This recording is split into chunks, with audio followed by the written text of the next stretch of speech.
राधे राधे सभी को। तो दोस्तों आज का टॉपिक रहेगा राष्ट्रपति।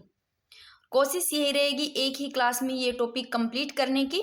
और सबसे पहले तो माफ़ी चाहती हूँ कि 2-3 दिन क्लासेस नहीं ले पाई, टाइम नहीं मिल पाता है, इसलिए बीच में कई बार नहीं आ पाती है। बट नेक्स्ट टाइम जब भी 1 या 2 दिन के बाद में आती है तो कोशिश यही रहती है कि वो टॉपिक एक क्लास में कंप्लीट करवा दिया जाए, चाहे कितना ही बड़ा हो। वैसे तो आप राष्ट्रपति टॉपिक करोगे तो आपका 6-6, 7-7 वीडियोस में कंप्लीट होगा। वो सारे के सारे नोट्स जो 6-6, 7-7 घंटों में होते हैं वो मैंने एक ही क्लास में कवर करने की कोशिश की है इसमें। तो अब बिना बात किए हुए स्टार्ट करते हैं दोस्तों। तो सबसे पहले मैं थोड़ा सा ये बता देती हूँ कि जो संघ की कार्यपालिका है वो भाग 5 और आर्टिकल 52 से 78 है। और सरकार के अंग की बात करें तो 3 है, व्यवस्थापिका यानी कि विधायिका, कार्यपालिका, न्यायपालिका। और आप सबको पता होगा कि संघ में संसद और राज्य में विधानमंडल होते हैं, ये सबको पता होगा। व्यवस्थापिका में संघ में संसद होती है, राज्य में विधानमंडल, और संघ में कार्यपालिका में राष्ट्रपति, उपराष्ट्रपति, प्रधानमंत्री, संघ की मंत्रिपरिषद हो गई। और जो भारत का महान्यायवादी होता है वो संघ में होता है और महाधिवक्ता होता है राज्य में। तो राज्य में विधानमंडल और संघ में संसद। तो संघ में जैसे राष्ट्रपति, उपराष्ट्रपति ये सब आ गए, तो राज्य में होंगे राज्यपाल, मुख्यमंत्री, राज्य के मंत्रिपरिषद और राज्य के महाधिवक्ता। ये आप सभी को सबसे पहले तो पता होना चाहिए और सभी को पता होगा। फिर भी किसी को बिल्कुल ही नहीं पता है तो ये थोड़ा सा मैं बता देती हूँ। जो पुराने नोट से मैंने पहले क्लास करवा रखी है, थोड़ा सा उसमें एक जगह लिखा हुआ है, ये थोड़े से ओल्ड नोट्स है उसमें लिखे हुए। बाकी ये अभी जो आज वाले हैं वो आप लोगों के लिए कल ही तैयार किए हैं नाइट को। तो एक बार आप देख लो, सरकार के 3 अंग पता होने चाहिए। व्यवस्थापिका, विधायिका है जो, कार्यपालिका, न्यायपालिका, ये 3 है।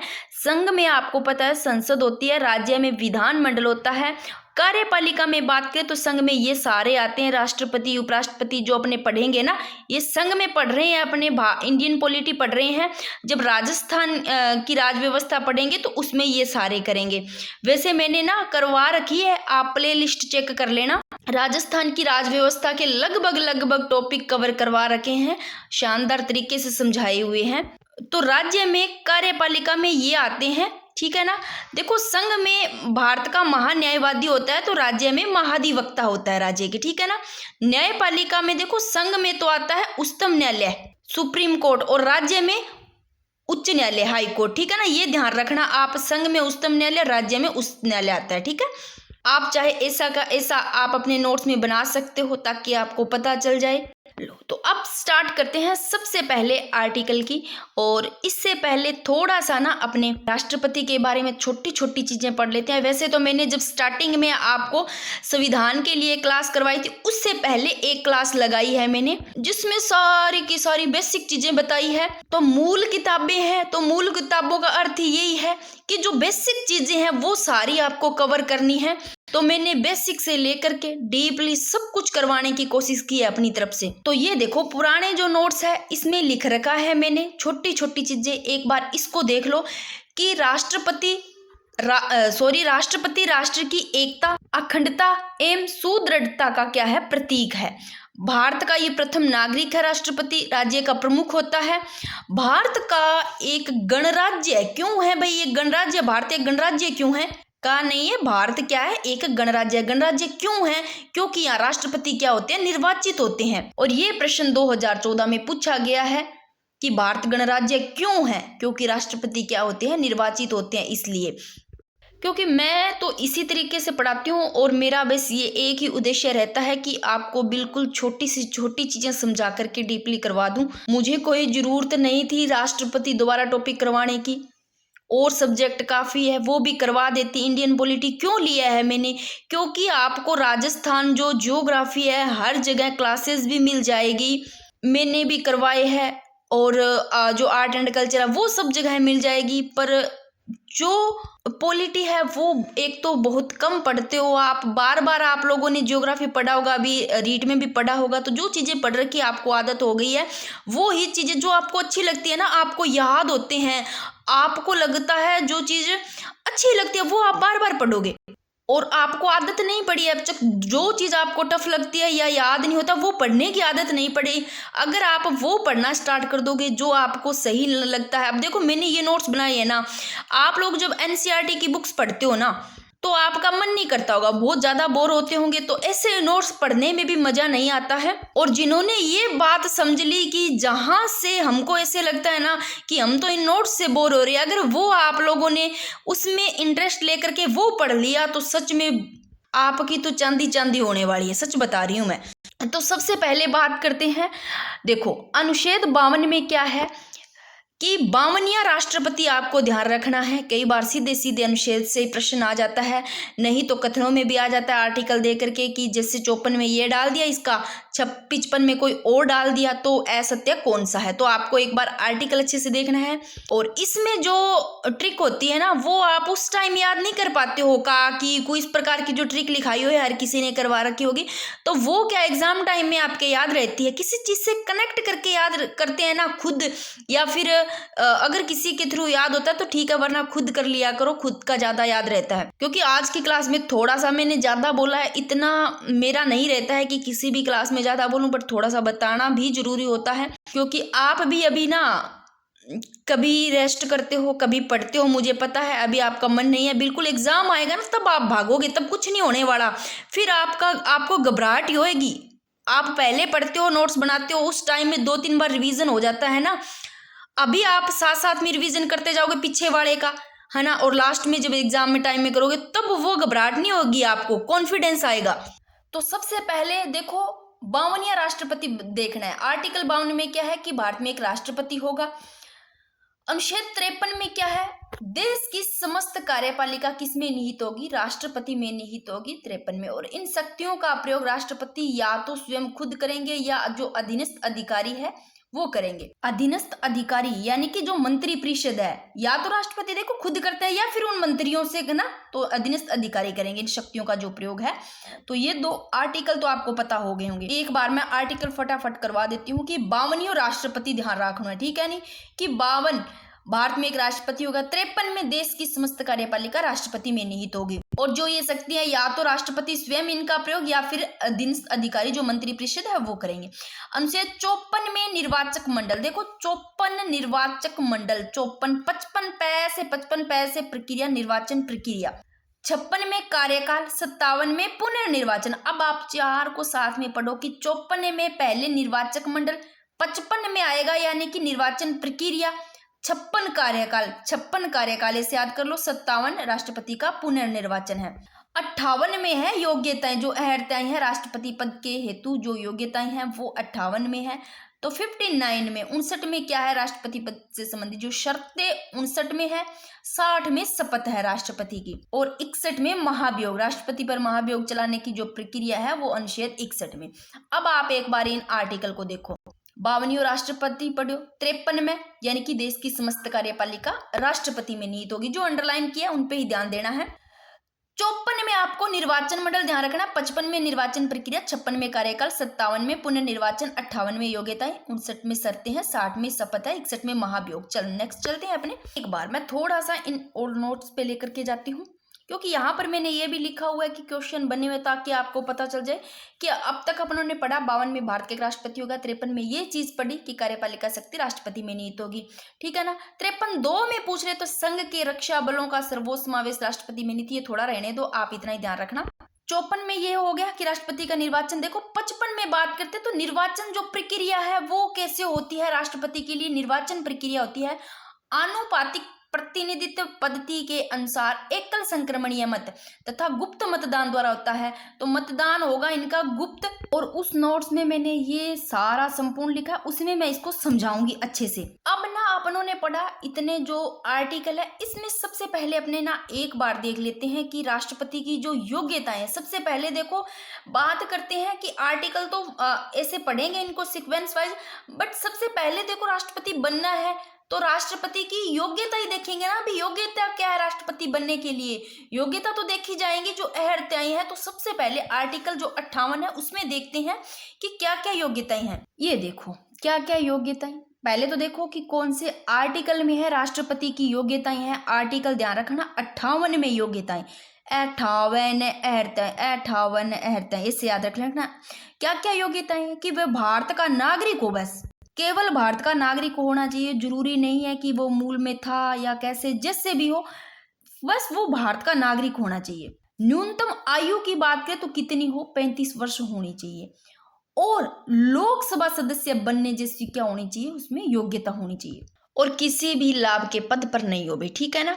क्या होना चाहिए, भारत को नागरिक होना चाहिए, 35 वर्ष की उसने क्या कर ली हो, आयु पूरी कर चुका हो, और वह लोकसभा का सदस्य निर्वाचित होने की क्या रखता हो, योग्यता रखता हो, और किसी भी लाभ के पद पर नहीं हो। ये पता होगा आपको, ये सारी जो योग्यताएं हैं वो है। अब मैंने एक लाइन लिखी है, वेरी वेरी इंपॉर्टेंट, ध्यान रखना है, चाहे नोट लगा करके लिख लो, कि संविधान में लाभ के पद की कोई स्पष्ट व्याख्या नहीं है, लेकिन यह प्रावधान है कि राष्ट्रपति, उपराष्ट्रपति, राज्यपाल, संघ एवं राज्य के मंत्री है, लाभ के पद में शामिल नहीं है। वैसे संविधान में लाभ के पद की कोई व्याख्या नहीं है, बट ये जो मैंने बताई है, राष्ट्रपति हो गया, उपराष्ट्रपति, राज्यपाल, ये सारे लाभ के पद में शामिल नहीं है। अभी कौन कौन लाभ के पद में शामिल नहीं है, तो आप थोड़ा ध्यान रखना।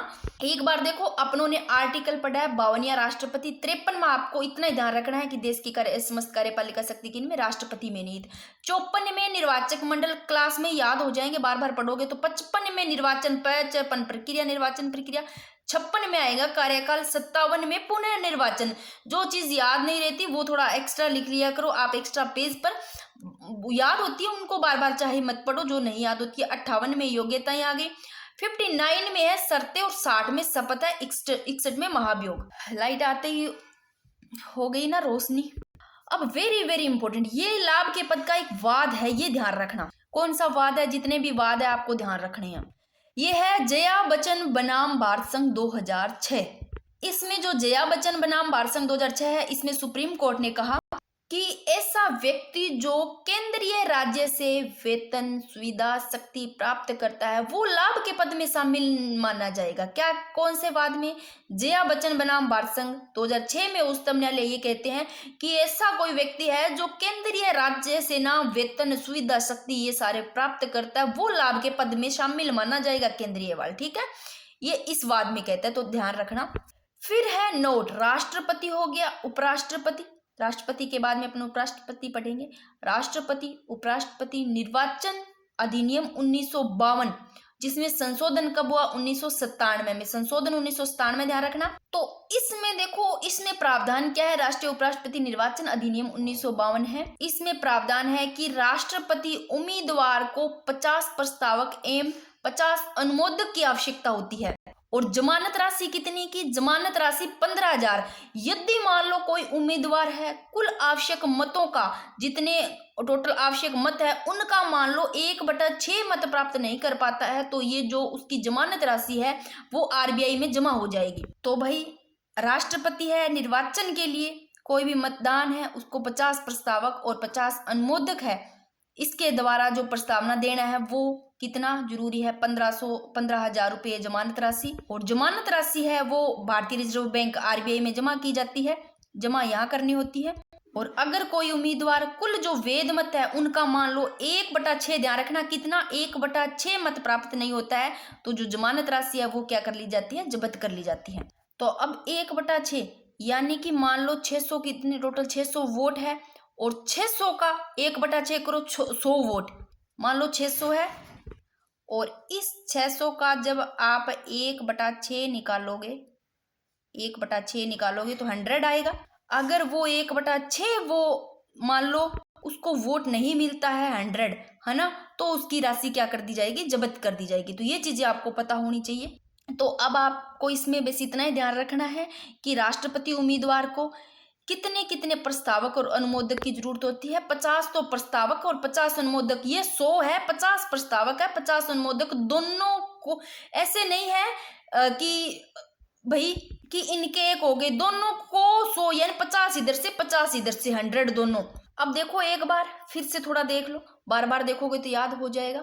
अभी योग्यताएं देखिए, अपनों ने भी पहले सबसे पहले राष्ट्रपति बनना है तो राष्ट्रपति की योग्यताएं क्या होनी चाहिए अपनों ने ये देखी है। तो योग्यताएं देख लो, भारत को नागरिक होना चाहिए, न्यूनतम आयु 35 वर्ष हो और लोकसभा सदस्य बनने जैसी योग्यता रखता हो और कोई लाभ पद पर ना हो। और ये जो है ना भाई, लाभ के पद में शामिल नहीं है ये राष्ट्रपति, उपराष्ट्रपति, राज्यपाल, संघ एवं राज्य के मंत्री, ठीक है। और लाभ के पद का मैंने वाद बताया है जया बच्चन बनाम भारत संघ 2006। और इसमें सुप्रीम कोर्ट यह बात के भाई व्यक्ति, कोई भी ऐसा व्यक्ति जो केंद्रीय राज्य से, किससे, केंद्रीय राज्य से, ठीक है ना, वेतन सुविधा शक्ति प्राप्त करता है, वो ही लाभ के पद में शामिल माना जाएगा बस।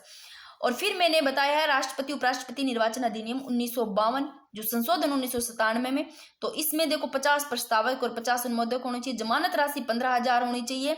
और कोई उम्मीदवार मान लो जो टोटल कुल आवश्यक मत है बिंगो मान लो 1/6 मत प्राप्त नहीं कर पावे ना, तो देख लो भाई उसकी जो जमानत राशि है वो एक तो जब्त कर ली जाएगी, और ये जो जमानत राशि ये जमा कहाँ हो जाएगी, आरबीआई में, ठीक है ना। फिर आर्टिकल 59 में क्या है, 59 में रट लो शर्तें। शर्तें कौन से में, राष्ट्रपति पद से संबंधित शर्तें हैं 59 में। 58 में योग्यताएं हैं, तो 59 में क्या है, देखो आर्टिकल सारे करेंगे एक एक करके। 58 में योग्यताएं पढ़ी है, तो 59 में आपको ध्यान रखनी है शर्तें। चाहे थोड़ा सा मैं इसको आराम से समझाऊं, बट एक बार अब आप लोगों ने पढ़ लिया ना तो आपको दोबारा पढ़ने की जरूरत ना पड़े, इसलिए चाहे आप 1 घंटा लगा दो उस टॉपिक के, चाहे 1.5 घंटा लगा दो, बट उसको अच्छे से करोगे तो ही फायदा है, वरना कोई फायदा नहीं। तो आर्टिकल 59 में शर्तें हैं, ताकि बार बार तो ना पढ़ना पड़े, एक बार घंटा खराब कर लिया तो कोई दिक्कत नहीं, 2 घंटा हो गए चाहे। देखो 59 में संसद या विधान मंडल का सदस्य नहीं हो।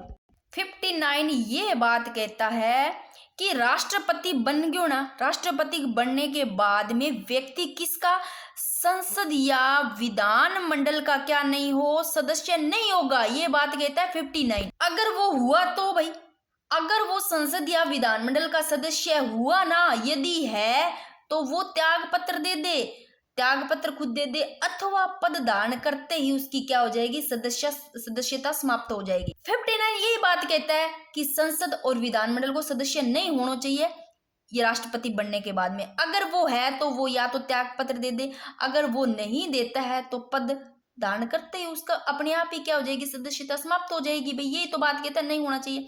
और अन्य लाभ के पद भी धारण नहीं करे, ये कहता है 59।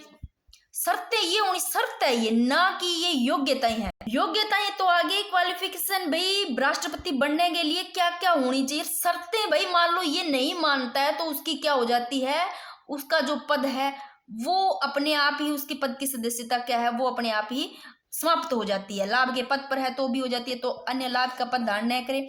और निःशुल्क शासकीय आवास का हक होगा। और वेतन भत्तों में देखो अलाभकारी परिवर्तन यानी कि कटौती नहीं की जा सकती, वेतन भत्ते हैं उनमें कटौती नहीं की जा सकती।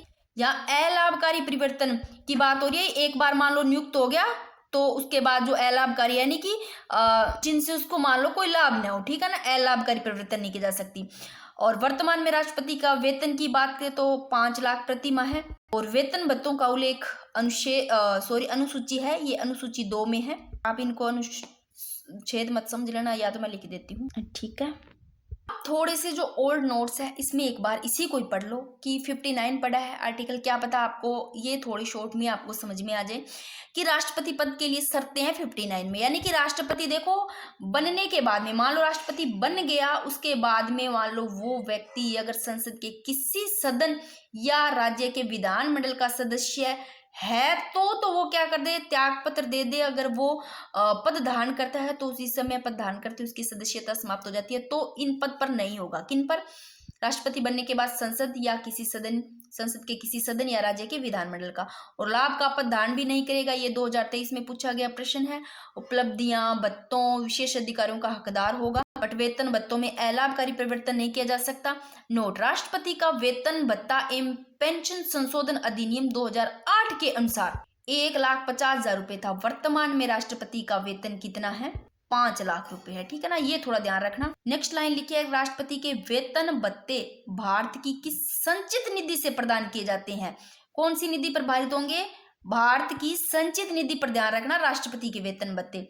और 59(4) कहता है कि वेतन भत्तों में कटौती नहीं की जा सकती, अलाभकारी परिवर्तन नहीं किया जा सकता, ठीक है। ये भाई आप खुद देख लो एक बार 59 58 में योग्यताएं पढ़ी है, एक बार फिर देख लो कि मैं क्लास में याद करवाने वाली हूँ, यही सोच करके मैं क्लास लेकर के आती हूँ। देख लो 58 में योग्यताएं पढ़ी है अपनों ने, योग्यता ये सारी देख लो क्या क्या होनी चाहिए बनने के लिए। और बन गया तब राष्ट्रपति बन गए ना, तब शर्तें भी तो होनी चाहिए। शर्तें 59 में, 58 के बाद में 59 आता है। ये शर्तें हैं कि वो संसद या विधानमंडल का सदस्य नहीं होगा, ठीक है। किसी भी संसद या विधानमंडल का सदस्य अगर है तो वो त्यागपत्र दे दे, त्यागपत्र नहीं दिया है तो पद धारण करते ही सदस्यता देख लो समाप्त हो जाएगी। ये सारी आप देख लेना। और ये समझते हो निःशुल्क शासकीय जो आवास उपलब्ध होगा, ये तो पता होगा। राष्ट्रपति जो भवन है उसकी बात हो रही है, बिल्कुल फ्री में, ठीक है ना, उसका हक होगा। ये सब तो आपको पता ही होगी। लो भाई एक बार इसी पे चलते हैं। 52वां राष्ट्रपति पढ़ा। 53 में देख लो राष्ट्रपति में निहित होगी समस्त कार्यपालिका देश की। 54 में निर्वाचक मंडल अब पढ़ेंगे, क्योंकि सबसे पहले तो योग्यता होनी चाहिए भी। राष्ट्रपति बनना है तो योग्यता क्या होगी, सबसे पहले योग्यता देखी जाती है, इसलिए अपने 58 पहले देखा कि योग्यता क्या होगी। फिर अगर राष्ट्रपति पद अगर है, वो राष्ट्रपति बन गए हैं तो पद के लिए जो शर्तें हैं वो ध्यान रखनी है उनको। तो फिर अब देखते हैं निर्वाचक मंडल पढ़ते हैं जो अनुच्छेद 54 में है।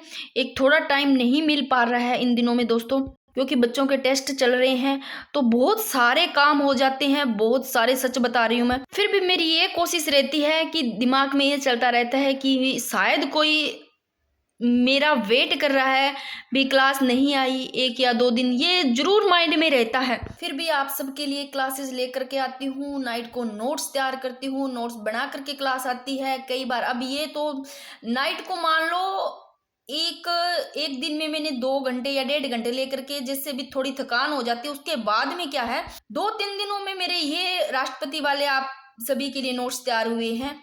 और इसके साथ में मेरा अकेली का नहीं, इन सब काम के अलावा बहुत सारी ड्यूटीज है। साथ में एक पत्नी भी हूँ और साथ में एक माँ भी हूँ, तो मेरे को सारे देखने पड़ते हैं। चलो अब इनको छोड़ते हैं, इन बातों पे तो कुछ नहीं पड़ा। मैं कभी ऐसी बातें नहीं करती हूँ, क्योंकि मेरा वैसे एक ही उद्देश्य रहता है आप सबके लिए, बस स्टडी से रिलेटेड, और कोई ऐसी कभी सोचती भी नहीं हूँ। क्लास में कभी कभार हो जाता है कि आज वाली क्लास में थोड़ी सी मैंने बताई है, बातें कर लिया, बाकी नहीं रहता है। क्योंकि ये इसलिए कि आपको बताना था, आप सोचोगे 2-3 दिन से क्लासेस क्यों नहीं आ रही, तो टाइम नहीं मिल पा रहा है। और शाम को इतना ज़्यादा थकान हो जाता है, फिर नाइट को ऐसे रहता है सोने का ही। तो राष्ट्रपति का निर्वाचन मंडल की बात करें, निर्वाचक मंडल 54 में।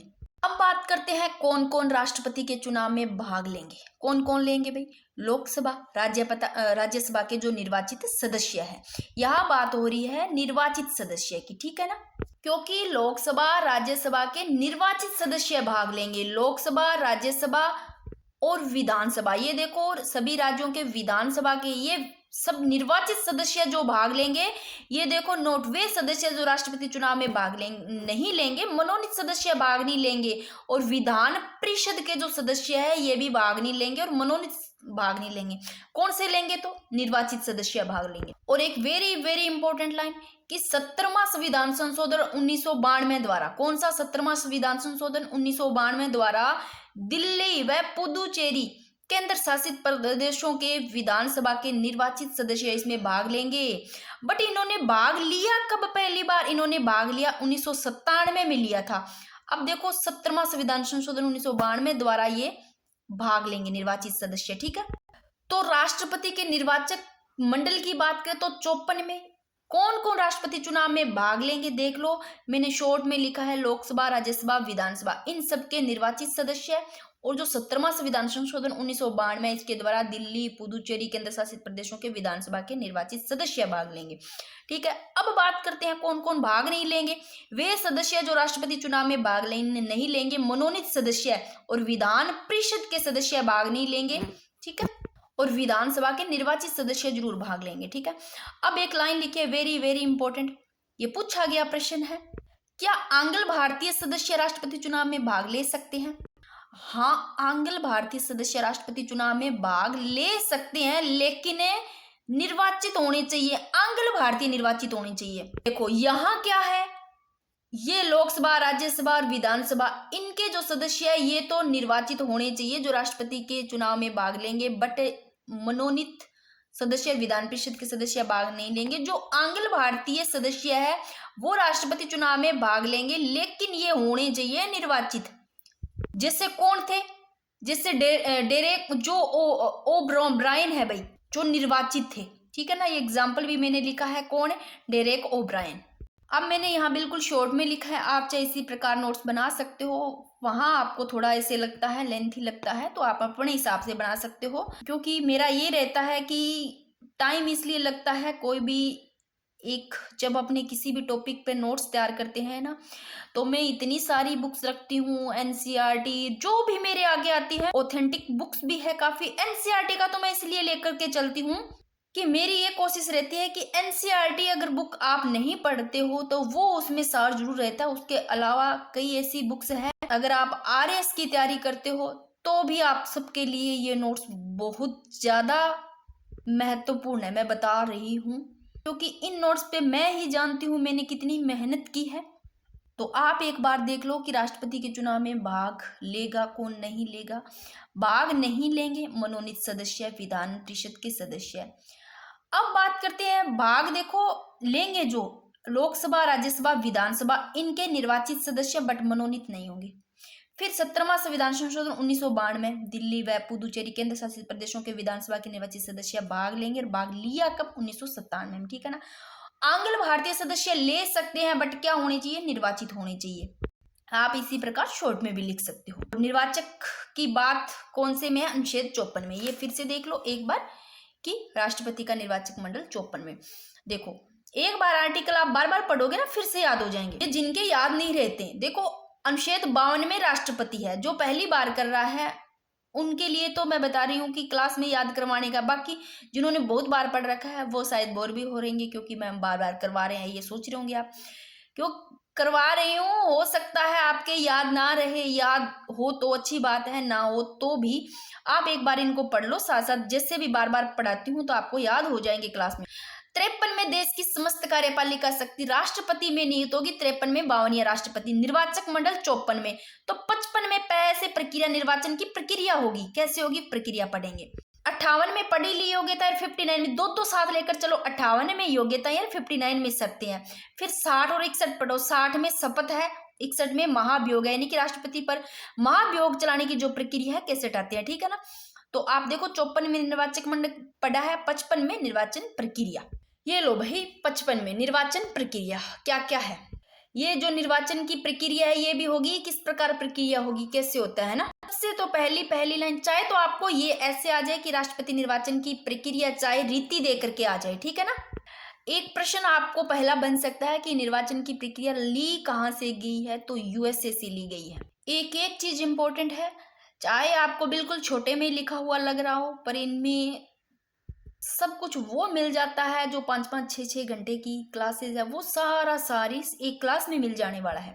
अब मेरे को बताओ, क्या राष्ट्रपति का जो मतदान है वो क्या खुला होता है, क्या गुप्त मतदान होता है, यानी कि गुप्त होता है, ठीक है। तो खुला थोड़ी होता है, गुप्त होता है। एक तो ध्यान रखना, राष्ट्रपति का जो मतदान होता है वो कौन सी प्रणाली से होता है, गुप्त मतदान प्रणाली से। अब बात करते हैं कि इनका जो निर्वाचन की प्रक्रिया है वो कौन सी प्रणाली से होती है, तो इम्पोर्टेंट पूछा गया है। आपको 2-3 नाम ध्यान रखने हैं, आप लोगों ने ये सब पढ़ रखा होगा, एकल संक्रमणीय, अनुपातिक प्रतिनिधि व गुप्त मतदान प्रणाली, ये रट भी रखा होगा और पूछा गया है, याद भी होगा। इसके साथ में आपको 3 शब्द ध्यान रखने हैं, इसको और क्या कहते हैं, आंद्रे हेयर विधि कहते हैं। तो निर्वाचन कौन सी प्रणाली से होता है राष्ट्रपति का, एकल संक्रमणीय, आनुपातिक प्रतिनिधित्व व गुप्त मतदान होता है, ना कि खुला होता है। कहां से लिया गया, यूएसए से लिया गया, और क्या कहते हैं इसको, आंद्रे हेयर विधि। अब एक शब्द और देखना है, तो मैंने फर्स्ट पेज पे लिखा है, ये लो, अनुच्छेद 55 पढ़ रहे हैं, ठीक है ना।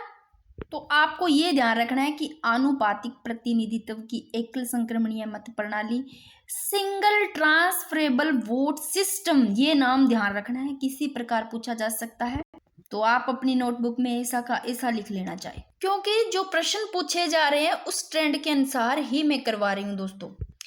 और कई ऐसे होते हैं इन नोट्स की अहमियत नहीं समझते हैं, अपने क्या करते हैं, अपनों को जहां पर भी मान लो यूट्यूब है, कहीं पर भी अपनों को सुंदर सुंदर लिखे हुए, बड़े बड़े लिखे हुए शॉर्ट में लिखे हुए नोट जहाँ दिख जाते हैं अपने करते हैं, हाँ भाई अब तो पढ़ने में मज़ा आ रहा है। जहाँ पढ़ने में आपको मज़ा आ रहा है, याद साथ में हो रहा है, मिनट में ही हो गया, 1 घंटे में क्लास हो गया, आधे घंटे में, उसमें प्रश्न नहीं निकलेंगे, अब नहीं निकलेंगे, पहले निकल जाते होंगे, अब नहीं निकलने वाले। बहुत गहराई से पढ़ोगे तब प्रश्न बनेंगे। जहाँ 20 मिनट की क्लास हो गई, शॉर्ट में करवा दी, शॉर्ट नोट्स मैं करवा दूं, ये ही चीज आपको सिर्फ 15 मिनट में राष्ट्रपति करवा सकती हूँ। दम होना चाहिए, करवा सकती हूँ।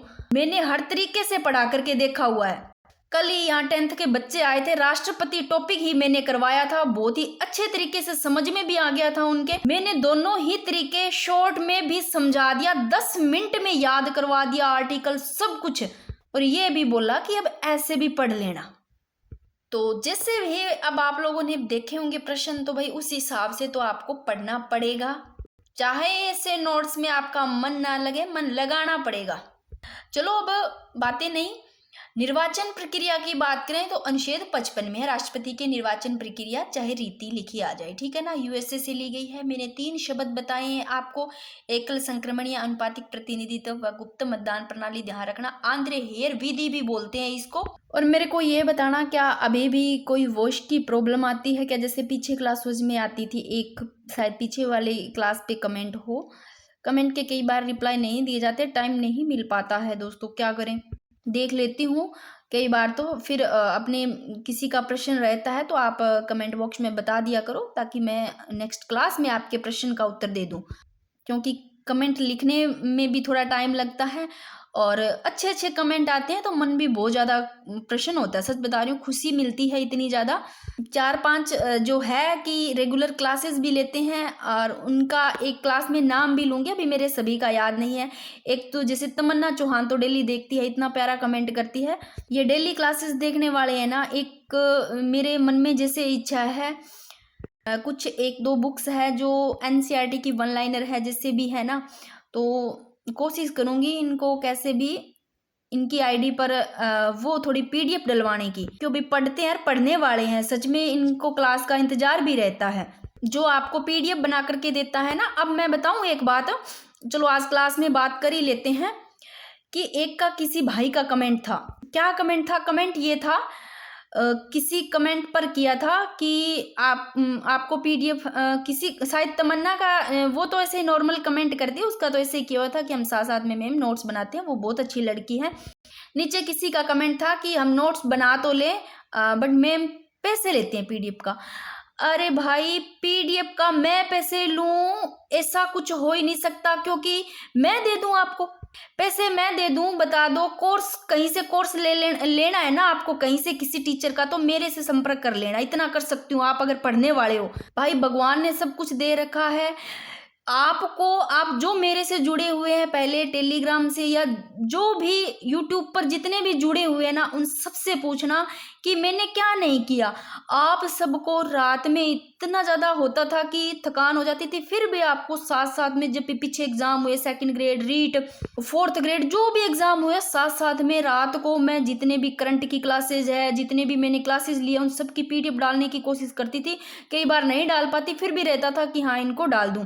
इतनी पीडीएफ पढ़ी है, वो भी नहीं पढ़ पाते, तो आप लोग ये कमेंट ऐसे करते हो, थोड़ा सोच कर किया। मैंने कहा क्या था?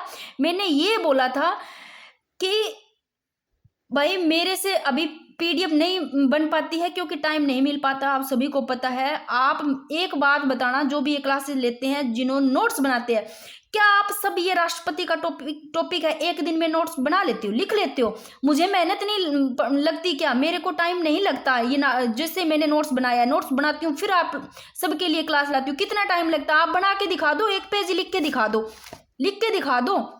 गुस्सा तब थोड़ा सा आता है, फिर भी मेरा ये रहता है कि क्या किसी को कुछ कहना।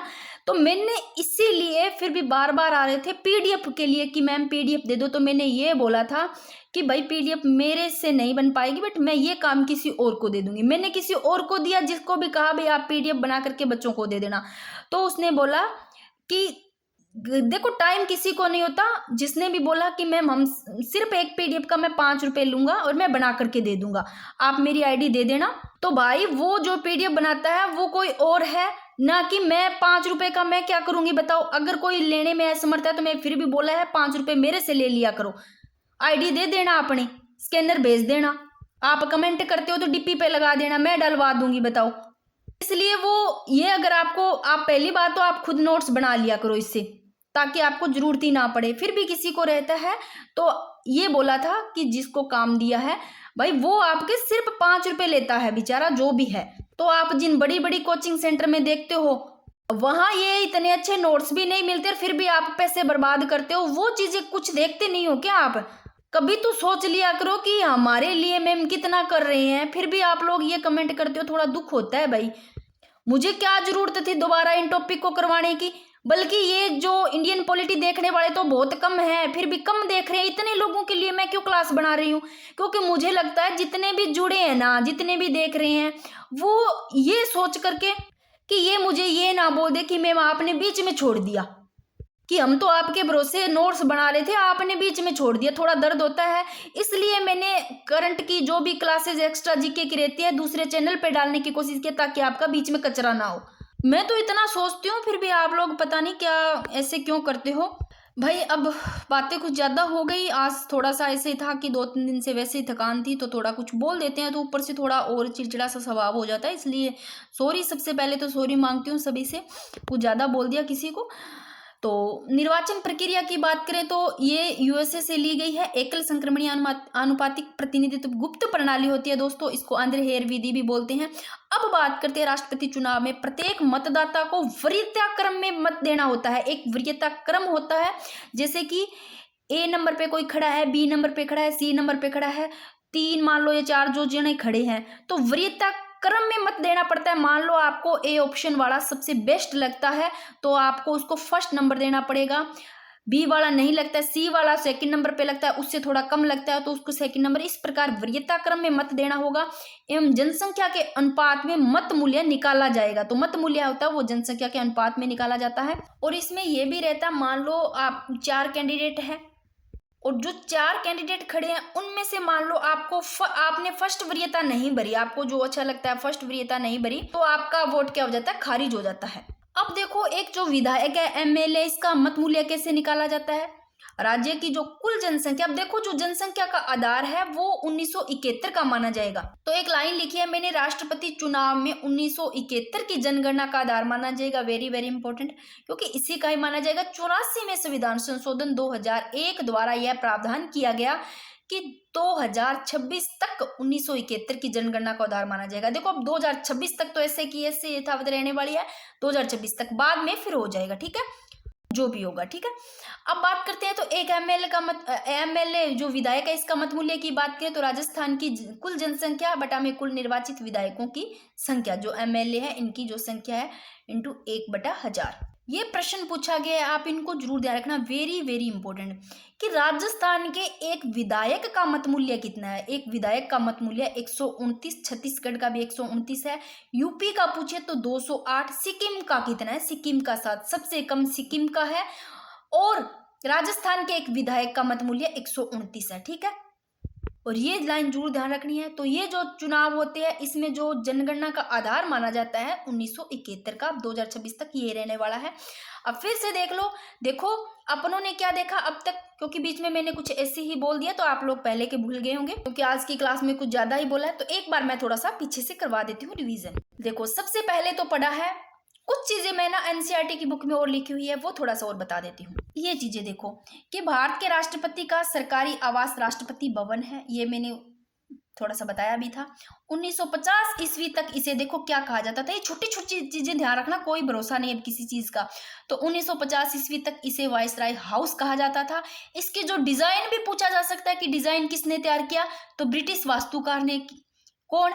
एडविन लुटियंस ने किया। क्योंकि अभी राष्ट्रपति के चुनाव में जो सांसद वेलेट जो कलर है ना पेपर का वो भी प्रश्न पूछ लिया गया था वेलेट पेपर का। तो कोई भरोसा नहीं भाई, देख लो क्या प्रश्न पूछे जा रहे हैं।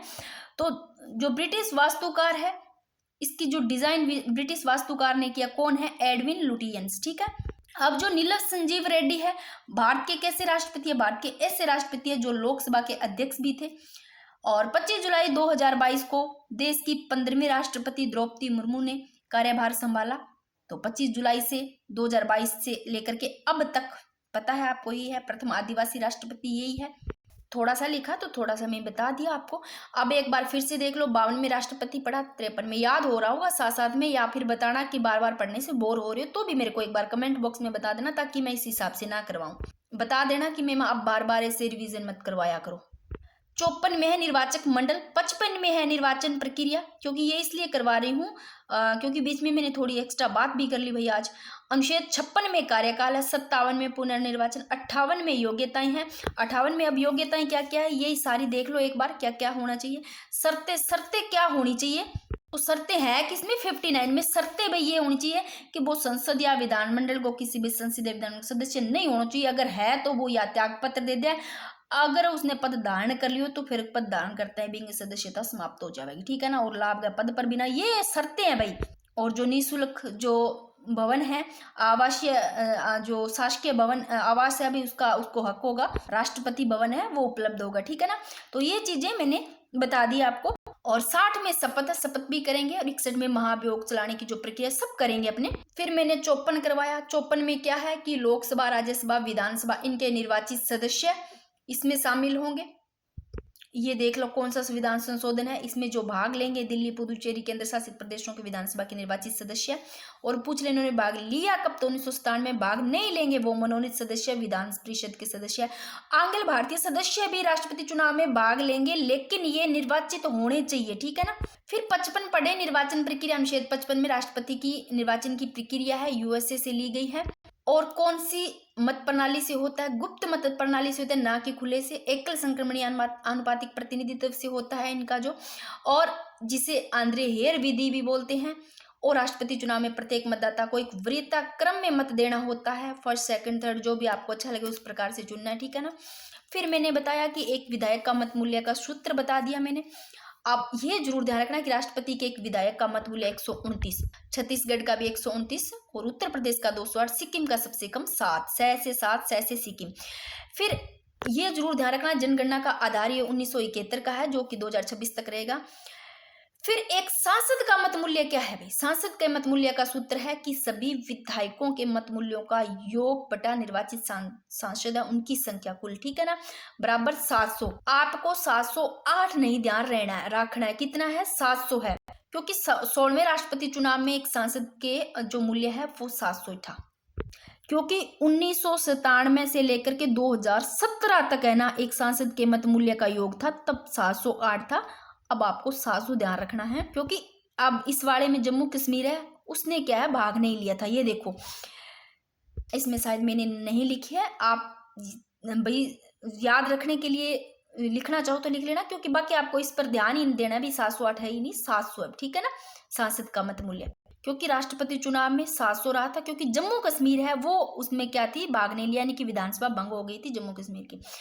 तो सांसद का मत मूल्य आपको ध्यान रखना है 700, और सूत्र ध्यान रखना है। अब मतगणना की बात करते हैं, तो राष्ट्रपति चुनाव में विजय प्राप्त करने हेतु उम्मीदवार को निर्धारित कोटा प्राप्त करना होगा, यानी कि जो न्यूनतम कोटा है निर्धारित कौन सा है, 50% न्यूनतम कोटा, ये ध्यान करना होगा मतगणना के लिए। देखो राष्ट्रपति जो चुनाव है उसमें अगर विजय प्राप्त करना है तो उम्मीदवार को जो निर्धारित कोटा कितना 50% है ये वोट लाना जरूरी है।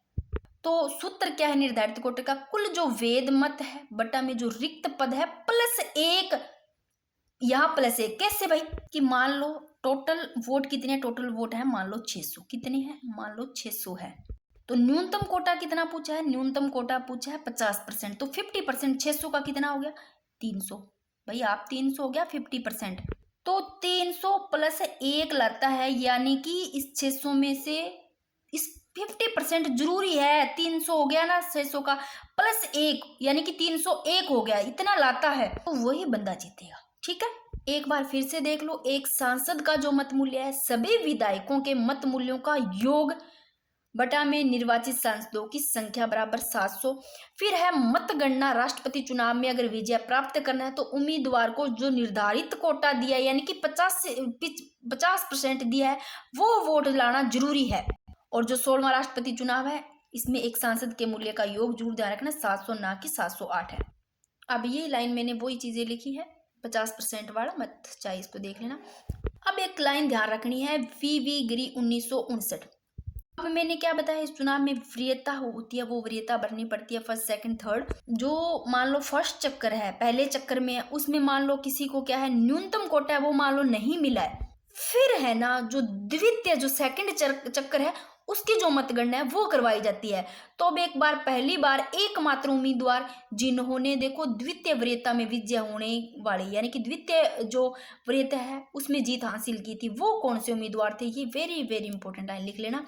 एक वो है वीवी गिरी 1959, जिसमें द्वितीय वरीयता में विजय होने वाले एकमात्र उम्मीदवार, ये जरूर ध्यान रखना। अब कुछ चीजें यहाँ पर साथ में लिखी है, वीवी गिरी के बारे में और बातें लिख लो, क्योंकि प्रश्न कुछ वीवी गिरी से बनते हैं तो आप गलत नहीं करोगे। एक जगह इसलिए लिखी है कि आजकल जिस हिसाब से ट्रेंड पूछा जा रहा है प्रश्नों का, उस हिसाब से कोई भी चीज आप पढ़ते हो ना तो उन चीजों को एक जगह लिखोगे ना, फिर ही आपके याद रह पाएंगे। अब ये चीजें कहीं और से ढूंढते है ना, तो आप एक जगह इस हिसाब से लिख लेना कि अगर पूछ ले आपको द्वितीय वरीयता में विजय होने वाले एकमात्र उम्मीदवार तो वीवी गिरी। अब देखो ये चीजें सारी वीवी गिरी के बारे में कि एकमात्र व्यक्ति जो भारत के राष्ट्रपति भी रहे वीवी गिरी, उपराष्ट्रपति भी रहे, वह कार्यवाहक राष्ट्रपति भी रहे भाई देख लो, और स्वतंत्र उम्मीदवार के रूप में भी विजय प्राप्त करने वाले वीवी गिरी, और न्यूनतम मत अंतर से भी विजय वीवी गिरी ने किया, ठीक है ना। तो ये थोड़ी सारी चीजें ये ध्यान रखना, राष्ट्रपति भी रहे हो भाई, रहे हो उपराष्ट्रपति भी रहे हो, कार्यवाहक राष्ट्रपति भी रहे हो, ठीक है। अब ये दो चीजें लिखिए राष्ट्रपति के बारे में, क्योंकि ये प्रश्न पूछे जाते हैं ऐसे, और ये प्रश्न पूछा भी गया है, ठीक है ना। और ये प्रश्न भी बना हुआ है, वे राष्ट्रपति जिनका पद पर रहते हुए निधन, यहाँ राष्ट्रपति की बात हुई है ना कि अपने राज्यपाल पढ़ रहे हैं। राज्यपाल मैंने इतने शानदार तरीके से पहले करवाया हुआ है और ट्रिक से याद भी करवाए हुए कौन कौन से पद पर निधन हुआ था। तो राष्ट्रपति की बात करें जिनका पद पर रहते हुए, तो जाकिर हुसैन निधन हुआ, जाकिर हुसैन का। फखरुद्दीन अली अहमद, तो ये दोनों आपको ध्यान रखना है, जाकिर हुसैन, फखरुद्दीन अली अहमद। अब कुछ चीजें ये देखो कि नोट, राष्ट्रपति उपराष्ट्रपति का जो चुनाव है वो केंद्रीय निर्वाचन आयोग के द्वारा करवाया जाता है। पूछ ले तो भाई केंद्र से ही करवाया जाएगा राष्ट्रपति उपराष्ट्रपति का निर्वाचन, तो ये ध्यान रखना। छोटी छोटी चीजें आपको ध्यान रखनी है, लेकिन इस चुनाव में मुख्य निर्वाचन अधिकारी लोकसभा व राज्यसभा के महासचिव बारी बारी से होते हैं। जैसे 2022 के जो राष्ट्रपति चुनाव में राज्यसभा महासचिव और पीसी मोदी मुख्य निर्वाचन अधिकारी थे, तो ये चीजें भी थोड़ी सी आप देख लेना, ठीक है ना। तो वीवी गिरी के बारे में देख लेना, ये सब रहे हैं। अब आपको एक अधिनियम ध्यान रखना है कि राष्ट्रपति उत्तराधिकार कर्तव्य निर्वहन अधिनियम बोल दे चाहे राष्ट्रीय उत्तराधिकारी, ये कब बना पूछे तो 1969 को बना। अब ये भी प्रश्न लिया है मैंने, क्योंकि यहाँ से भी प्रश्न बन गया था, ये प्रश्न पूछा गया है। तो अब कोई भरोसा नहीं, क्योंकि ये बैलेट पेपर से प्रश्न पूछ लिया गया कि राष्ट्रपति चुनाव में सांसद के बैलेट पेपर है, इसका रंग क्या होता है, तो सांसद के बैलेट पेपर का तो हरा रंग होता है, ग्रीन, और विधायक के बैलेट पेपर का पूछे तो गुलाबी। सांसद हरा, विधायक गुलाबी, ऐसे याद रख लो आप, क्योंकि सांसद और विधायक लिखने में सांसद छोटा है हरा, और गुलाबी लिखने में हरा छोटा है, विधायक बड़ा है तो गुलाबी बड़ा, ऐसे लिख लेना, याद कर लेना।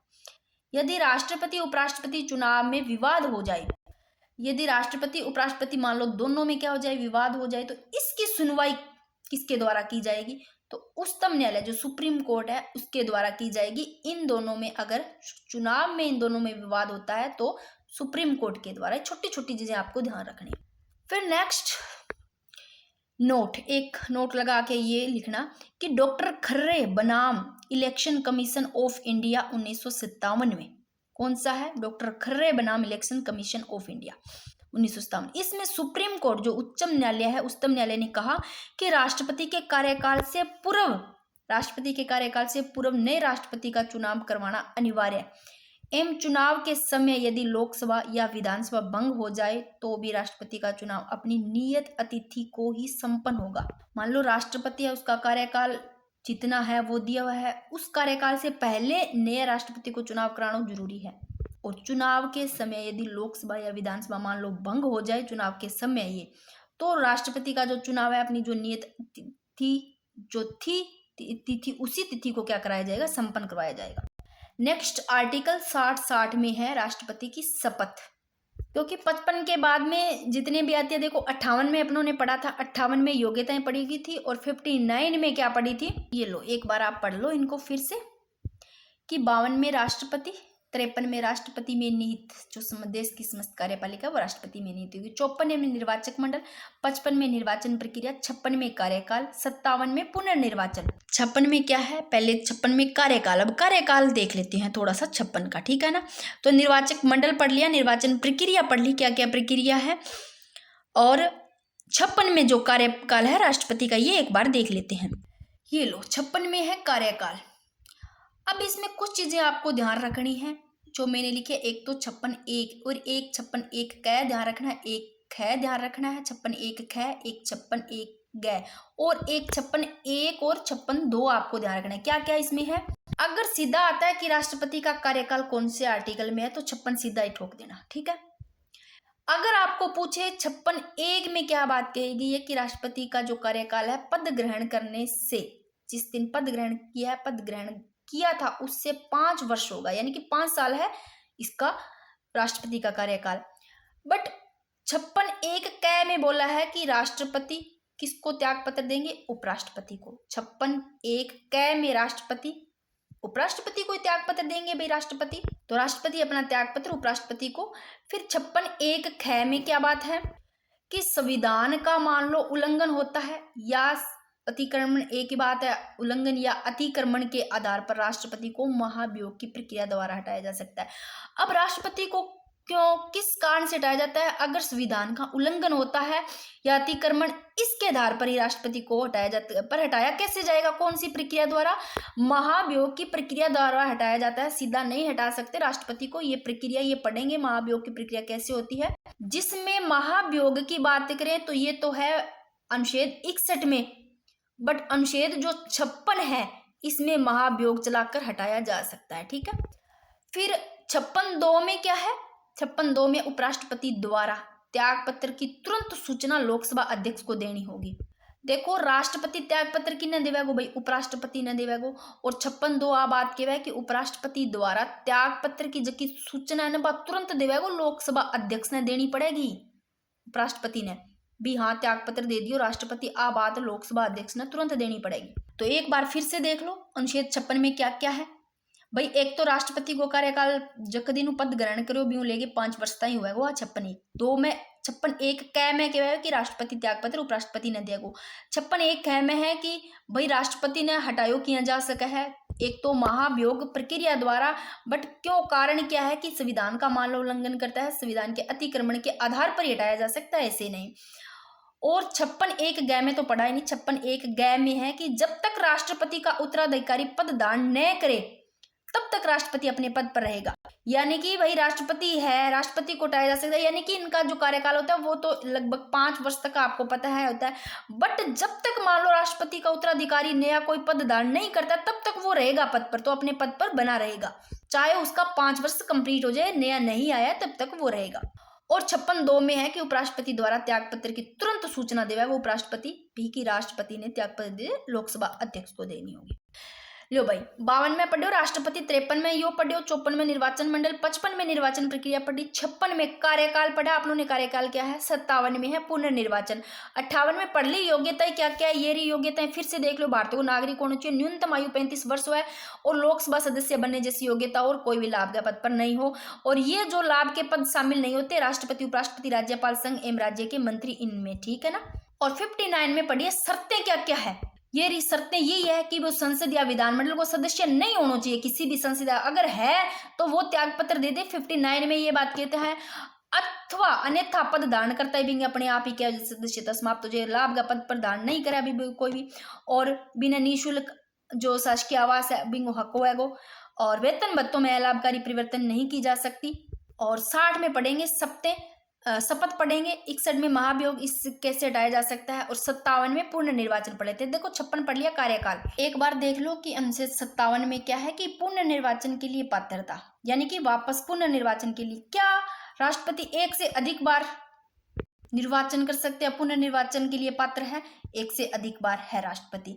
संविधान में इसकी सीमा तय नहीं है भाई, ये चीजें आप थोड़ा सा देख लेना। तो हो गया यहाँ तक पुनर्निर्वाचन देख लो, 52 में पढ़ लियो, 53 फिर एक बार देख लो आप क्या क्या है, आंखों से नजरों से निकाल लो।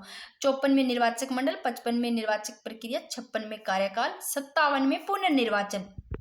यानी कि जो अनुच्छेद 57 है, इसके अनुसार मान लो कोई भी व्यक्ति है जो राष्ट्रपति के पद पर मान लो धारण किया, उसने राष्ट्रपति के रूप में चुना गया है, या वो कर चुका है या फिर धारण करता है, तो वो इस संविधान के जो अन्य उपबंध है भाई, उसके अधीन रहते हुए ही उस पद के लिए पुनर्निर्वाचन का पात्र होगा। यानी कि वापस वो कितनी भी बार राष्ट्रपति के लिए चुना जा सकता है, इसका संविधान में कोई उल्लेख नहीं है। ये लाइन आप चाहे लिख लेना कि कितनी बार राष्ट्रपति चुना जा सकता है, इसका संविधान में उल्लेख नहीं है। और 58 59 मैंने करवा दी। अब 60 देखते हैं, अनुच्छेद 60। अब मैं थोड़ा सा बता देती हूँ कि ये नोट्स कितने और है, कैसे बनाए हुए हैं, ताकि आपको पता चल जाए। सच में बहुत शानदार नोट्स है। लंबी क्लास होती है तो अपने नेक्स्ट क्लास में कर लेते हैं कि ये शपथ पढ़ेंगे, इसके बाद में अनुच्छेद 61 आएगा, ठीक है ना।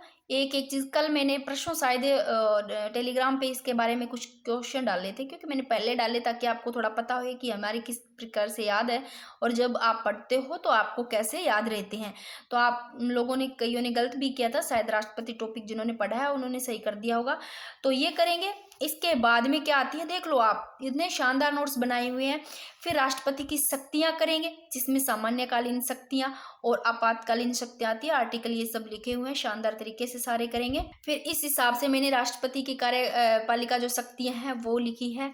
फिर कुछ आर्टिकल मोस्ट इम्पोर्टेंट जो आपको ध्यान रखने हैं, भले ही आपको ये लगे कि हमारे याद नहीं हो रहा है, फिर भी आपको अपने नोट्स बनाने हैं, याद करने हैं। आपको 2-3 बार आप रिवीजन करोगे तो याद हो जाते हैं।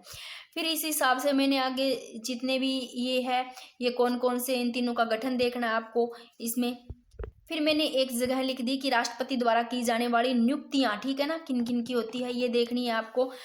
फिर एक पेज पे आपको राष्ट्रपति की विधायी शक्तियां, ये सारी शक्तियां पढ़नी है आपको, क्योंकि यहाँ से भी प्रश्न बनते हैं। फिर कुछ आर्टिकल मोस्ट इंपोर्टेंट मैंने एक जगह लिखे हैं, ये भी आपको समझने हैं।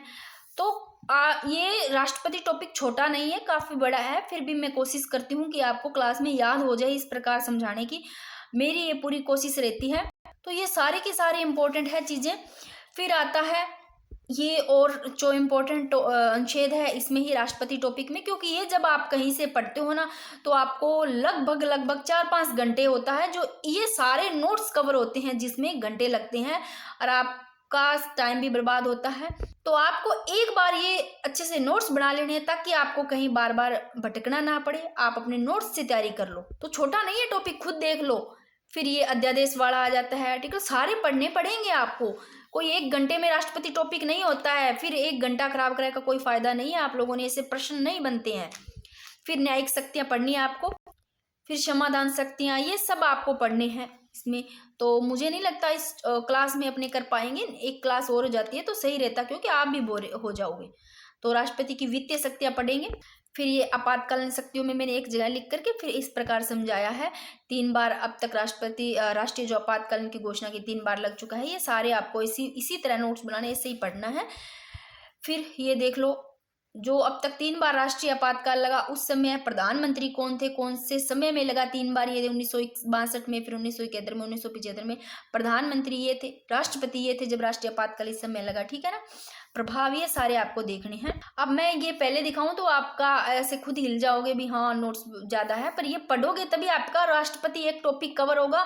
सबसे ज़्यादा राष्ट्रपति टॉपिक से प्रश्न बनते हैं, और आरपीएससी का जो सबसे फेवरेट जो इस टॉपिक में प्रश्न जहाँ से बनता है ना, वो जो निर्वाचन प्रक्रिया वाला मैंने समझाया, वहां से प्रश्न बनता है। आरपीएससी का फेवरेट प्रश्न वहां से बनता है, मैं सच बता रही हूँ। तो ये राष्ट्रपति टॉपिक आप सभी के लिए बहुत महत्वपूर्ण है, ठीक है ना। फिर यहाँ पर राष्ट्रपति शासन लगाने की प्रक्रिया है। तो ये टॉपिक काफी बड़ा है भाई, ये लो थोड़े से यहाँ तक मैं बता देती हूँ। लास्ट में वित्तीय आपात अनुच्छेद 360 में, और जितने भी यहाँ जाकर टॉपिक खत्म होता है, आप खुद देख लो, इतना बड़ा टॉपिक है। और ये जब कहीं आपको क्लासेस मिलती है तो ये 7-8 क्लास से कम नहीं है मीटर। बट मेरा कोशिश तो ये थी कि एक क्लास में करवा दूं, बट एक क्लास और हो जाएगी ना, फिर आपका टॉपिक हो जाएगा कंप्लीट। तो अपने शपथ तो इसमें पढ़ लेते हैं। अनुच्छेद 60 में शपथ है। इससे पहले थोड़ा सा आप ये एक बार याद कर लो, राष्ट्रपति चुनाव में सांसद के बैलेट पेपर का रंग, सांसद के बैलेट पेपर का रंग हरा और विधायक के बैलेट पेपर का गुलाबी। अब बात करते हैं अनुच्छेद 60 में क्या है। 60 में शपथ से 60 से शपथ आ जाए चाहे प्रतिज्ञान आ जाए, एक ही बात है। अब बात करते हैं राष्ट्रपति को उच्चतम न्यायालय के मुख्य या फिर वरिष्ठ न्यायाधीश द्वारा श्रद्धा पूर्वक संविधान व विधि की रक्षा एवं जनता के कल्याण शपथ दिलाई जाती है। ये तीन चीज आपको ध्यान रखनी है, पूछा जाता है, एक एक शब्द इंपॉर्टेंट है कि शपथ किसमें है राष्ट्रपति के, आर्टिकल 60 में राष्ट्रपति को शपथ है। वो एक तो लाइन ध्यान रखना, उच्चतम न्यायालय के कौन सा, मुख्य या फिर वरिष्ठ न्यायाधीश द्वारा, ठीक है ना, ये है तो मुख्य निस्तो वरिष्ठ न्यायाधीश, इनके द्वारा श्रद्धा पूर्वक संविधान व विधि की रक्षा एवं जनता के कल्याण की शपथ दिलाई। अब देखो शपथ के लिए मैंने यहाँ पर लिखा है, ये आपको तीनों के तीन यहाँ पर स्टार लगा लेना, इसी प्रकार से लिखना है कि प्रिरक्षण, संरक्षण और प्रतिरक्षण, इनकी शपथ दिलाई जानी, आपको ऐसे ही लिखना है। अब देखो राष्ट्रपति शपथ लेता है, एक तो देखो आर्टिकल तो 60 में, ये आर्टिकल ध्यान रखना है। फिर देखो ये शपथ ही मैंने लिख दी कैसे लेता है कि श्रद्धा पूर्वक राष्ट्रपति पद का कार्यपालन करूंगा, ठीक है ना, श्रद्धा पूर्वक नाम लिखा हुआ है, श्रद्धा पूर्वक से लेगा, ठीक है ना। फिर मैंने लिखी है कि संविधान और विधि का, संविधान व विधि की रक्षा करेगा, और ये तीनों को तीनों शब्द ध्यान रखने हैं कि परिरक्षण, संरक्षण, प्रतिरक्षण करूंगा, ठीक है ना। तो संविधान और विधि का परिरक्षण, संरक्षण, प्रतिरक्षण करूंगा, ये तीनों को तीनों शब्द लिखने हैं। इसी प्रकार प्रश्न बन जाते हैं, आप गलत कर देते हो। फिर है भारतीय जनता की सेवा एवं कल्याण में निरंतर रहूंगा, ये शपथ लेते हैं राष्ट्रपति साहब, तो जनता के कल्याण की शपथ लेते हैं, तो ये चीजें आपको ध्यान रखनी है। अनुच्छेद 61 अशारे अनुच्छेद, ये 61 तक तो अपने कर लेते हैं, फिर राष्ट्रपति की शक्तियों से आगे नेक्स्ट क्लास में हो जाएगा कवर, ठीक है ना। तो अपने ये कर लेते हैं, नेक्स्ट क्लास में कोई बातें नहीं रहेगी। उसके लिए माफी चाहती हूँ कि मैंने थोड़ी बातें भी की है और कुछ बताया भी है, क्योंकि जो एक आधे से कमेंट होते हैं तो फिर थोड़ा ना हर्ट होता है भाई, कि आप तो पैसे लेते हो, मुझे क्यों चाहिए भाई पैसे, फिर मैं फ्री में करवाती क्यों आपको सारे। भगवान करे ऐसा कभी आए ना दिन कि मुझे किसी से लेने पड़े। मैं तो, अगर आपको जरूरत है, अगर आप किसी चीज के लिए समर्थ हो, नहीं ले पाते हो, तो आप मेरे से बात कर सकते हो, मैं सच बता रही हूँ, हेल्प हो जाएगी। फिर बात करते हैं महाभियोग की। महाभियोग, राष्ट्रपति को पद से हटाना, ये महाभियोग आर्टिकल 61 में, तो राष्ट्रपति को पद से हटाना महाभियोग, ये अमेरिका से लिए गए, ध्यान रखना। अब बात करते हैं, इसमें आपको एक एक चीज ऐसे याद करनी है कि महाभियोग कैसे, राष्ट्रपति को पद से हटाना, महाभियोग के द्वारा हटाना कैसे। सबसे पहले तो कारण क्या है, महाभियोग लाने का कारण है कि संविधान का उल्लंघन करने, यानी कि संविधान का अगर उल्लंघन करते हैं अतिक्रमण करने पर। एक लाइन तो आपको पहली तो ध्यान रखनी है कि अनुच्छेद 61 है, पढ़ रही हैं, 61 में राष्ट्रपति पर महाभियोग प्रक्रिया, ठीक है ना। एक तो ये सीधा का सीधा प्रश्न पूछा गया है, राष्ट्रपति पर महाभियोग प्रक्रिया, ये पूछा गया है 2015 में, सेकंड ग्रेड में भी और पीटीआई में भी प्रश्न पूछा गया है। फिर प्रश्न पूछा गया है एक पीटीआई में और 2022 में, जिन्होंने पीटीआई का दिया है वो खुद बता देना कि प्रश्न क्या पूछा गया था, कि यह प्रक्रिया अमेरिका के संविधान से ली गई, कि यह प्रक्रिया कहाँ से ली गई है, तो ऑप्शन में था अमेरिका के संविधान से, वो सही था। तो ध्यान रखना, ये महाभियोग की प्रक्रिया अमेरिका के संविधान से ली गई है। और मैंने पहले के नोट्स में जब क्लास करवाई है तब मैंने ये सारे लिखे भी है उसमें कि कौन से में प्रश्न पूछा गया है। तो अब बात करते हैं कि संविधान पर अगर अतिक्रमण करने पर और राष्ट्रपति के विरुद्ध महाभियोग प्रक्रिया से उसको पद से हटाया जा सकता है, अतिक्रमण या उल्लंघन करता है तो, ठीक है। अब जो आपको इनमें बातें ध्यान रखनी है, या तो मैं एक बार जो पहले वाले नोट्स है आपको वहां से समझ में आता है, पहले क्लास की हुई है तो एक बार थोड़ा उसमें समझा देती हूँ, फिर इसमें बता देती हूँ। ये लो साथियों, ये ओल्ड नोट्स है जिसमें से आप देखो कि राष्ट्रपति पर महाभियोग प्रक्रिया, इसका उल्लेख अनुच्छेद 61, ये ध्यान रखना, ये रहा 2015 में सेकंड ग्रेड और पीटीआई में, ये एक तो सीधा प्रश्न पूछा गया है, बट प्रश्न यहीं से बनते हैं, भले ही ये 2015 में 2022 में पूछे गए, बट पूछने का ट्रेंड है। अब जो रीट में बने हैं वैसे प्रश्न होंगे, कुछ प्रश्न तो आपको प्रश्न में ही मिल जाएंगे, तो आप लोगों ने के डीपली पढ़ा है तो ही सही कर पाओगे, वरना अब वो नहीं है वन लाइनर वाले।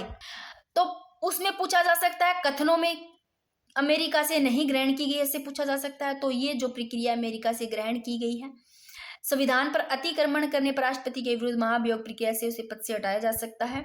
अब विशेष बातें ध्यान रखनी है कि महाभियोग अर्धन्यायिक प्रक्रिया है। क्या है? अर्धन्यायिक प्रक्रिया है और महाभियोग संसद के किसी भी संसद द्वारा प्रारंभ की जा सकती है। ये एक एक चीज ध्यान रखना, अर्धन्यायिक प्रक्रिया किसी भी संसद द्वारा प्रारंभ की जा सकती, संसद के किसी भी सदन में एक चौथाई यानी कि 25% सदस्यों के हस्ताक्षर होने जरूरी है।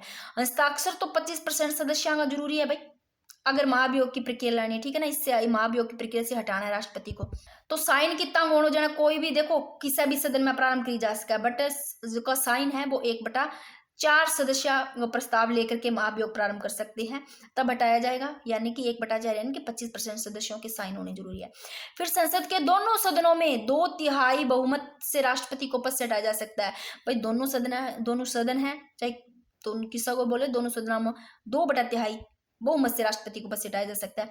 अब महाभियोग चलाने से पहला कितना दिन है, 14 दिन पहला, तो राष्ट्रपति महाभियोग चलाने से 14 दिन पूर्व राष्ट्रपति को क्या देनी होगी, सूचना देनी अनिवार्य है कि हम ये महाभियोग चला रहे हैं, तो ये चीजें आपको उनको बतानी पड़ेगी। Next line very very important, note लगा के लिख लेना।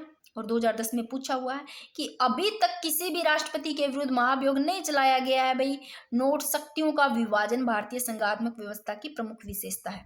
लो ये चीजें, इसमें कुछ ज्यादा नहीं है क्योंकि कुछ वाद वगैरह और वो एक्स्ट्रा है, बाकी उन नोट्स में जो चीजें होती है वो तो सेम ही है। तो ये देखो, ये अर्धन्यायिक है, कहाँ से लिए गए, अमेरिका से। कारण संविधान का उल्लंघन, अतिक्रमण और महाभियोग प्रस्ताव संसद के किसी भी सदन में लाया जा सकता है, ये ध्यान रखनी है। प्रस्ताव लाने हेतु समर्थन कितना आवश्यक, कितने सदस्यों का, 1/4 का। और जिस सदन में प्रस्ताव लाया गया है उसका दूसरा सदन है ना, मान लो एक जिस भी सदन में प्रस्ताव लाएगा उसका जो दूसरा सदन होगा वो इसकी जांच करता है। जिसमें लाया गया उसका दूसरा सदन उसकी जांच करेगा, जिसमें राष्ट्रपति खुद स्वयं अथवा उसका प्रतिनिधित्व पक्ष रखता है। राष्ट्रपति खुद या फिर उसका जो प्रतिनिधि है वो पक्ष रखेगा, महान्यायवादी के अलावा। ये महान्यायवादी इनके अलावा, ठीक है ना, ये नहीं है। बाकी यदि जांच में आरोप सही स्थापित हो जाए कि संविधान का उल्लंघन करता है, अतिक्रमण करता है, इसके कारण हटाया जाता है, वो मान लो अगर जांच में क्या आरोप मान लो सही स्थापित हो जाए, तो संसद के जो दोनों सदन है उनके द्वारा कुल सदस्यों के कितने, 2/3। अभी मैंने बताया था भाई, साइन तो इतना हो जरूरी है। सदस्यों का समर्थन कितना, 1/4 यानी कि 25% सदस्यों के साइन। और मान लो भी जांच के आरोप जो जांच आरोप लगाए वो मान लो सही स्थापित हो गए, तो सदन के दोनों सदनों द्वारा कुल सदन संख्या के कितने, 2/3 बहुमत प्रस्ताव पारित होते ही राष्ट्रपति को पद से हटा हुआ मान लिया जाता है। इतना हो गया तो वो हटा हुआ मान लिया जाएगा। और अभी तक भारत के किसी भी राष्ट्रपति को हटाने के लिए महाभियोग प्रस्ताव नहीं आया, ठीक है। ये लो, राष्ट्रपति को हटाने के प्रस्ताव सदन में विचार से कितने, 14 दिन पहला बताना जरूरी है, ठीक है ना, पूर्व सूचना देनी जरूरी है। और जिसमें राष्ट्रपति स्वयं या खुद या उसके प्रतिनिधित्व पक्ष रखते हैं, ये मैंने बताया। महाभियोग ये एक जगह पढ़ लो सारे कि महाभियोग अर्धन्यायिक प्रक्रिया अमेरिका से ग्रहण की गई है। वे सदस्य जो राष्ट्रपति के चुनाव में भाग लेते हैं लेकिन महाभियोग में नहीं। कौन है भाई, जगह राष्ट्रपति को चुनाव में तो लेगा भाग, बैठेगा चुनाव में, लेकिन महाभियोग में कौन, जठा हटान लाग रहे भी महाभियोग में कौन ही बे है, विधानसभा के सदस्य। चुनाव में तो आराम से भाग लेंगे, महाभियोग में इनको नहीं लिया जाए, ठीक है ना, वो विधानसभा के सदस्य है। फिर एक लाइन लिखे, वे सदस्य जो देखो हटाने वाले समय में तो होंगे, महाभियोग में भाग लेंगे बट चुनाव वाले में नहीं होंगे, वो है संसद के मनोनीत सदस्य जो महाभियोग में भाग ले रहे हैं, चुनाव में नहीं ले रहे हैं। महाभियोग में लेने वाले में से मनोनीत सदस्य। तो ये चीजें आपको ध्यान रखनी है। फिर कल करेंगे राष्ट्रपति की शक्तियां, तो ये नेक्स्ट क्लास में करने वाले हैं, क्योंकि मुझे नहीं लगता कि ज़्यादा लंबी क्लास होती है तो आप शायद खुद ही बोर हो जाओगे। तो जब कल ये क्लास करेंगे ना, तो एक बार 5 मिनट में फटाफट पीछे वाला रिवीजन करवा करके ये करवा दूंगी, ठीक है दोस्तों।